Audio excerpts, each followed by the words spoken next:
If I looked like Scrooge, my customers would go someplace else.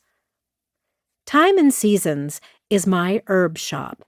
Lately, I've been spending most of my waking hours there. Maybe that's the trouble. I sighed.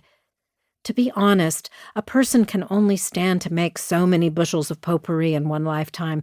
I'm beginning to wonder if I'm cut out to be a successful herb shop owner. McQuaid was startled. Seriously? Seriously. He narrowed his eyes. How seriously? Enough to think twice about Wanda Rathbottom's offer to buy me out. I thought you didn't like Wanda. I don't, but I might be persuaded to like her money if there's enough of it. Wanda owns the nursery outside of town. She's coveted Time and Seasons from the day I opened. Tired as I was right now, I'd almost have given it to her. 6 years ago, I left my busy Houston criminal law practice and moved to Pecan Springs, Texas. I wanted to have more time for myself, for friends, for doing things I enjoyed. Until the past 6 months, I'd been pretty successful in balancing my work and my life, but lately I'd been at the shop from 8 in the morning to 6 or 7 in the evening. After business hours and on weekends, there was the newsletter and the bookkeeping and the ordering and the tax forms, not to mention the time I'd spent developing a plan to open a tea shop at the back of the store. I hadn't been in the garden for weeks, and I certainly wasn't doing what I started out to do. Enjoy myself. Have a life.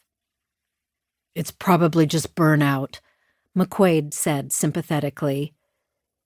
You need to get away. Just burnout?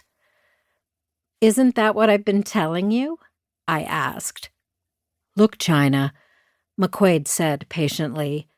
Nobody made you work 14 hours a day for the entire Christmas season. You could have taken off whenever you felt like it. McQuaid teaches in the Criminal Justice Department of the local university.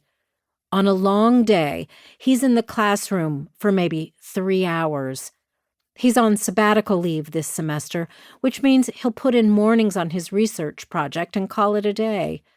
From where I sit, calling it a day at 11 sounds pretty darn good. When you're in business for yourself, I said tackily, you don't get a sabbatical. He shrugged. You could have given Laurel more hours, or made a deal with Ruby. Laurel Wiley helps out in the shop. Ruby Wilcox runs the Crystal Cave next door. We take turns minding each other's shops. And what's going to happen when you open the tea room? You'll be even busier than you are now. Laurel was away for the holidays, I said defensively, and Ruby had her hands full at the cave. Anyway, it wasn't just the shop, it was the season. I had the house to decorate and the presents to wrap and the cooking. I don't think our Christmas guests would have appreciated it if we'd sent out for tacos. Nobody made you cook all that stuff either, McQuaid went on, in the even, logical tone that he uses when he's lecturing his classes. Mom and Dad would have been perfectly content with sage stuffing. We didn't need oyster and cornbread stuffing, too. We've got enough fruitcake to last until next Christmas. And how many hours did you spend on the gingerbread house and the tree decorations? You must have put in 2 days on those angels.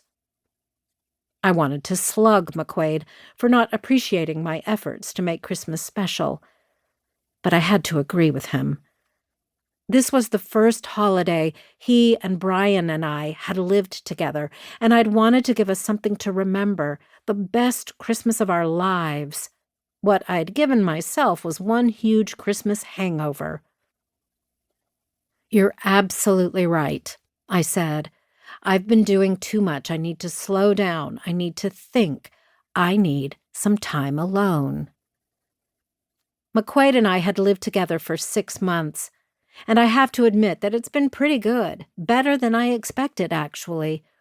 He's a patient man and fair, a former cop who plays by the rules even when he doesn't particularly like them. For the most part, he's respected my need for independence, and he's been willing to let our relationship develop without asking for more commitment than I can give.